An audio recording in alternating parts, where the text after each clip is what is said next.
All correct in literally one day. At first people laughed. Golf? Really? Brace yourself, because this fictional WNBA universe begins with a gut punch so violent it feels like the air itself tears open. Adam Silver slamming his hand onto a conference table so hard it cracks straight down the middle. The sound ricocheting through the headquarters like a thunderclap announcing the end of an empire. His eyes lock onto Cathy Engelbert, cold, sharp, unforgiving, and he delivers a line soaked in fury, betrayal, and finality. You crossed the line. In that instant, everything that held the league's fragile balance together shatters. The illusion of order dissolves. And beneath it all lies a boiling madness, for rising stars suddenly disappearing from rosters without a whisper of explanation, fans spinning into panic, sponsors demanding emergency meetings, and players standing on a knife edge, sensing something sinister moving beneath the surface. Where there had once been excitement, momentum, and unity, now existed only tension, thick, electric, suffocating tension, stretching across every locker room in the league. And the whispers began spreading like wildfire, growing darker with every retelling. These weren't cuts, these weren't trades, these weren't injuries, this was a purge. A deliberate, shadowy, targeted purge ordered from the highest levels of power. A mission executed in secret. A threat disguised as authority. In this fictional world, Cathy Engelbert becomes the center of the storm, portrayed as someone who feared the rising independence of the players, feared their influence, feared how beloved they were becoming to fans, and feared the shift of power away from her hands. As the story goes, she allegedly recruited an internal agent and unleashed them with a chilling directive: pressure these 4 players, intimidate them, push them out, remove them from the league quietly, surgically, and without leaving fingerprints. But secrets like that don't stay buried. They rot. They leak. They explode. And explode they did. First came a leaked voice note, one of the 4 players trembling through a recording that exposed the entire operation. Then came the email chain, pages and pages of damning instructions. Then a player went live on social media, tears streaming down her face, trembling as she whispered the sentence that flipped the entire fictional WNBA on its head: we weren't cut. We were targeted. Overnight, the league spiraled into chaos.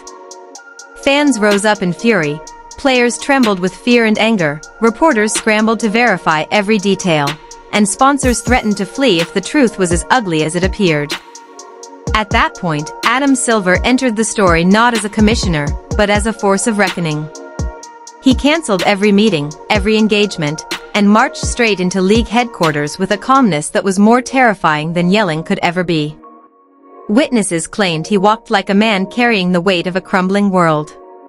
When he listened to the leaks, read the reports, and watched the emotional confessions of the 4 players, his expression twisted into something between disbelief and volcanic fury.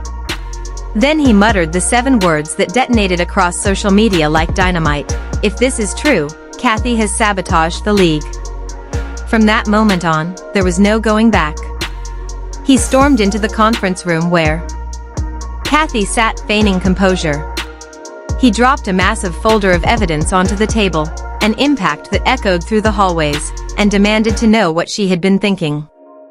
And in this fictional universe, Cathy delivered a line so cold it froze the room solid: I did what I had to. They were becoming bigger than the league. That sentence alone sent shockwaves through the world. Outside commentators, fictional analysts, even characters representing TV hosts like those from First Take, erupted in outrage. In this universe, they condemned her dismissive tone, her disrespect toward players, her inability to lead, calling her weak, unstable, and out of touch. But the most devastating blow came from within the league, from Caitlin Clark in the fictional story, whose voice carried the kind of influence that couldn't be ignored. Her subtle but cutting reaction told the world that Nefish's earlier accusations weren't exaggerations, they were the truth. And when the players feel unheard, unseen, and unprotected, the league is no longer a league. It becomes a ticking bomb. Adam Silver, still in that conference room, looked at Cathy with an expression carved from disappointment and rage and delivered the line that shook the entire building: the players are the league. Then came the silence, heavy, suffocating, final. When he announced her suspension, the hallways erupted into gasps. Security stepped forward, phones came out, and the private conflict became a viral earthquake, shattering the fragile image of stability the league had clung to. Outside, fans gathered, some cheering, some crying, others chanting for the reinstatement of the 4 players. And yet this was only the beginning of the storm. What followed next in this fictional world was an avalanche, an unstoppable, roaring collapse that exposed everything rotten hiding beneath the glamorous surface of the league. As the emergency investigation tore through emails, messages, files, and private correspondences, the truth became impossible to look away from. This wasn't a misunderstanding. This wasn't a miscommunication. This was a calculated, deliberate, multi-layer scheme orchestrated for one reason: control. Total, suffocating control. Cathy Engelbert, in this fictional storyline, had been terrified of the players' influence. Terrified of how much fans adored them. Terrified of the shifting power dynamic. Terrified that the players were outgrowing the mold she wanted them to fit into. So she attempted to seize back control, not through leadership, not through communication, not through respect, but through fear. And the fallout of that decision tore the entire league apart. Coaches came forward, many anonymously, some publicly, confirming the tension had been rising for months. They spoke of strange meetings, unexplained pressure, sudden roster decisions that never made sense, and unusual directives passed down from the top. WNBA legends entered the fictional conversation next, using their platforms to defend the current players and condemn the violence of betrayal. Even referees, normally neutral and tight-lipped, sent anonymous messages describing an atmosphere poisoned by intimidation. Everywhere you looked, the story spread wider and wider until the entire fictional basketball world was engulfed by the flames of outrage. Inside locker rooms, the emotional destruction was catastrophic. One player sobbed uncontrollably during a private interview, saying, "We gave everything to this sport, and they treated us like we were the enemy."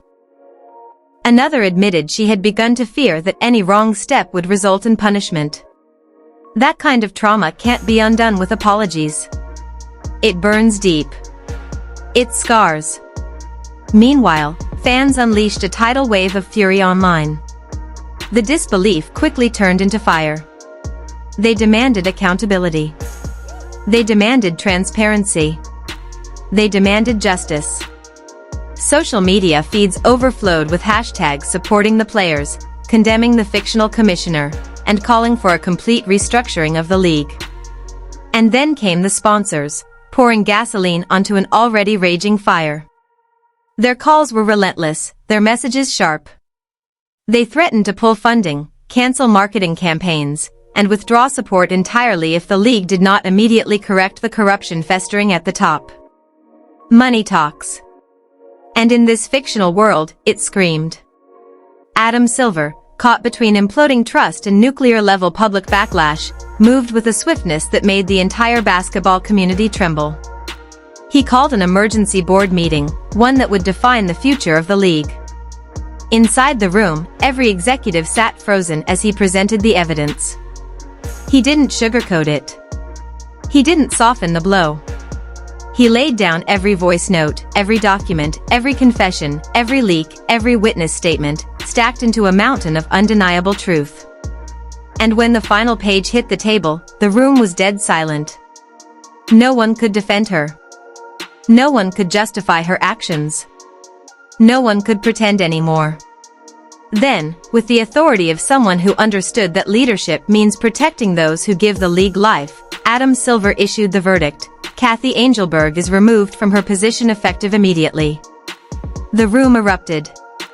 Some executives were furious. Others were shocked, speechless. Many were quietly relieved. They knew what had to be done, but none had the power to do it until now. Outside the building, the news exploded across every platform in existence.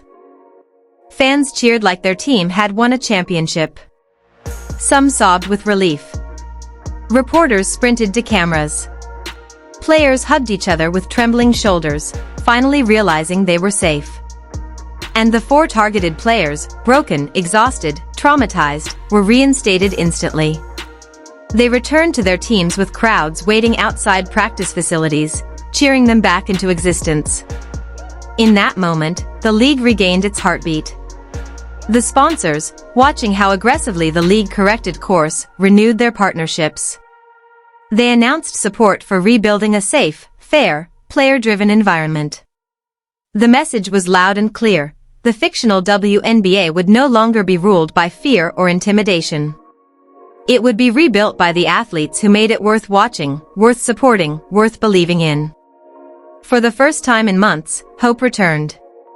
But the final stroke came when Adam Silver stepped in front of the cameras for one last press conference, his voice steady, his expression deadly serious, and declared, "This is a new era. There will be no fear, no threats, no targeting. There will be only basketball." The world went silent. Then it celebrated. But this story wasn't finished yet. Not even close. The aftermath of this fictional revolution was unlike anything the WNBA, or any sports league, had ever witnessed. The fallout, the rebuilding, the rebalancing of power, and the emotional reckoning created a tidal shift so massive it permanently redefined the league's culture, identity, and heartbeat. For weeks after Cathy Engelbert's removal, the basketball world was consumed by non-stop coverage. Analysts dissected every detail of the purge, the leaks, the intimidation strategies, the failures of leadership, the bravery of the whistleblowers, the response from players, and the uncompromising intervention led by Adam Silver. Fans created documentaries, deep dives, and timelines. Commentators crafted think pieces about player empowerment. Even former critics of the league grudgingly admitted that this chaos had forced a long-overdue transformation. But inside the league, the emotional tension didn't fade easily. The 4 reinstated players returned to their teams under a crushing spotlight. Their teammates wrapped them in support. Their coaches protected them fiercely. And yet, their eyes still showed what they had endured: sleepless nights, whispers of betrayal, fear of retaliation, the humiliation of being targeted not for failing, but for shining too brightly. One of them, during a fictional sit-down interview, said with a shaking voice, "I never thought success could get you punished." Another added, "We weren't just fighting for our careers. We were fighting for our dignity." And because of that honesty, something extraordinary happened. Players across the league, from rookies to veterans to legends, banded together with unity stronger than ever before. They demanded new policies. They demanded transparency. They demanded a seat at the table in all league decisions. And for the first time, the league listened. Adam Silver initiated sweeping reforms within this fictional universe. Mandatory oversight committees. Player-led representation boards. Protection protocols. External audits. Anonymous reporting tools. Zero-tolerance rules for intimidation from any level of authority. It wasn't just a reset, it was a revolution disguised as reconstruction. Fans embraced this new era with unmatched passion. Arena ticket sales skyrocketed. Merch sales exploded. Every team's home opener became a celebration of resilience, unity, and the reclaiming of power. Even rivalries softened, replaced by mutual respect for surviving a crisis that could have destroyed the league forever. Coaches transformed their approach as well. They emphasized mental health support, open communication, and team unity. Many of them privately admitted they had long suspected something was wrong but had been afraid to challenge the commissioner's power. Now they stood more boldly, more confidently, more fiercely protective of their players. Meanwhile, journalists chronicled every step of the league's rebirth. The fictional documentaries that followed highlighted the darkest moments of the scandal but also celebrated the incredible strength the players showed in confronting a system that failed them. And at the heart of it all was Adam Silver's declaration, echoing through every arena, every interview, every celebration: "The players are the league." That sentence became a rallying cry. A motto. A permanent turning point. Sponsors leaned into this new philosophy as well. Their renewed deals came with clauses ensuring player safety, transparency, and ethical standards. They poured millions into marketing campaigns that centered players, not executives, as the driving force of the WNBA's future. And the fans ate it up. Social media exploded with support, memes, edits, tributes, documentaries, and constant discussion about how this fictional league had emerged from the ashes stronger, braver, and more united. But the biggest change came from the players themselves. They walked differently, straighter, prouder, more powerful. They spoke with confidence, knowing their voices had reshaped the league. The 4 targeted players became symbols of resilience. Not victims. Survivors. Leaders. And their return to the court marked what fans lovingly called the rebirth game. Arenas were sold out in minutes. The cheers were deafening. Every shot they made felt symbolic, every assist felt victorious, every defensive stand felt like a reclaiming of everything that had been stolen from them. The league had never witnessed energy like that. It wasn't just basketball, it was history. The season ended with record viewership, skyrocketing attendance, and a cultural impact so large that the fictional WNBA transformed from a struggling organization into a phenomenon. All because corruption tried to seize control, and the players refused to break. In the final shot of this fictional saga, Adam Silver stands at a podium, the league behind him, and the world watching. With conviction etched into every word, he repeats the message that defined the rebirth: this league will rise because its players rise. The fear ends now. The targeting ends now. And the future starts today. The screen fades to black. The story ends. And the WNBA, in this reimagined universe, emerges stronger, brighter, and more unstoppable than ever before. What followed in the wake of Cathy's downfall hit the league like a shockwave ripping through steel, because once Adam Silver's verdict went public, the WNBA in this fictional universe didn't just shift, it detonated, leaving every hidden crack, every buried conflict, every unspoken betrayal exposed under a blinding spotlight. Front offices that once whispered behind closed doors suddenly scrambled to distance themselves from the chaos, terrified their own secrets might spill next. Coaches who used to play politics with silence now stepped up like they had nothing left to lose, blasting the toxic culture that had been festering for years. And players, finally unshackled from the fear that had hung over them like a storm cloud, began coming forward with stories that painted a brutal picture of a league where loyalty was weaponized, ambition was punished, and popularity was treated like a threat instead of a gift. What made the situation even more explosive was how fast the truth began surfacing. Video clips leaked from practice facilities, showing tense confrontations that had been swept under the rug. Private messages surfaced revealing chilling warnings sent to outspoken players. And the reinstated 4 stars emerged not as victims but as the unbreakable core of a rebellion that refused to die quietly. The moment they stepped back onto their practice courts, teammates surrounded them in a circle of solidarity so intense it spread through social media like wildfire, proving without a single scripted speech that unity, not fear, was the real power of the league. Meanwhile, the public reaction transformed into something monstrous in size. Marches organized outside arenas, tens of thousands chanting for transparency, massive live streams dissecting every second of the scandal. Retired legends calling this the most important turning point women's basketball had ever faced. Even sponsors, who usually danced carefully around controversy, started openly demanding that the league adopt new protections, new oversight, and new leadership standards. And as the noise reached its peak, Adam Silver delivered a blisteringly direct follow-up statement that echoed across every sports network: control does not belong to commissioners. Control belongs to the players who built this league with their sweat, their bodies, and their courage. The words hit like a hammer, final, immovable, undeniable, shattering any remnants of the old regime's fear-based rule. With Cathy gone, a massive restructuring began overnight. Independent investigators hired, new policies drafted with players at the center, power redistributed, and a new council created so that no commissioner, present or future, could ever weaponize authority again.